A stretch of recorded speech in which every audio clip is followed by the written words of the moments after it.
best ways to break 100. We're going to start right here in the chipping green, and we're going to focus on one of the biggest death moves in chipping, which is excessive wrist movement in the takeaway. What we really want to feel when we're chipping is that if we had two casts on both of our hands from address, back, and through.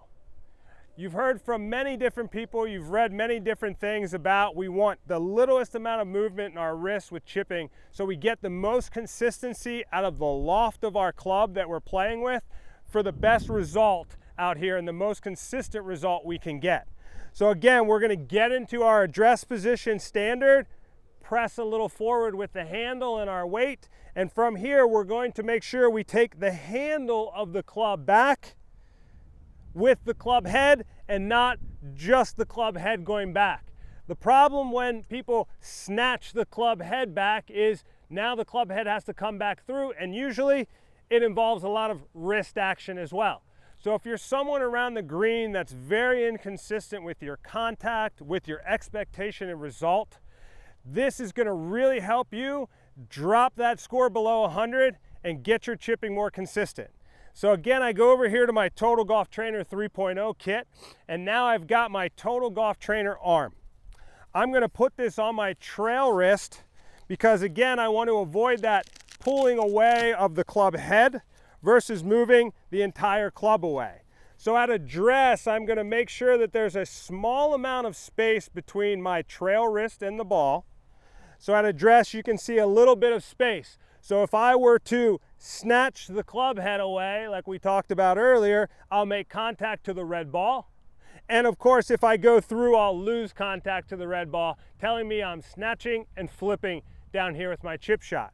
If I get set up with this little bit of space and maintain this little bit of space back and through, now I've got the correct feedback that I'm maintaining club path and tempo and avoiding the quick twitch flipping muscles by moving the entire club back and through, avoiding the contact to my trail wrist.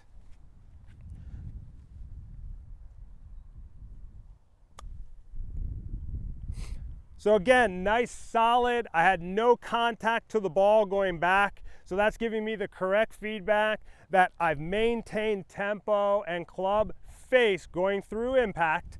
And I'm going to show this again. So once again, from this down the line view, the tendency of snatching the club, this quick takeaway move, always results in a quick flippy, snatching flippy move on the way through, causing a lot of these shots that roll to the other side of the green, giving us another chip, or possibly even in a bunker, or even worse. So we're going to make sure that we maintain the space, move the entire club back and the entire club through, so that we're keeping tempo to our chips around the green, giving us the most consistent results and club face we can get. Last one.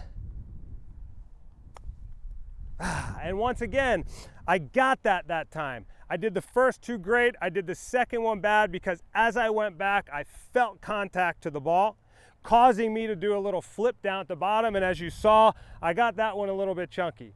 Hey, this happens to everybody. We're not going to hit every shot good. The only guarantee I give in this game of golf is you'll never do it right every time. But if you don't have the feedback to tell you whether or not you did it right or wrong, you're never going to get out there and get 2 out of 3 in that tap-in range.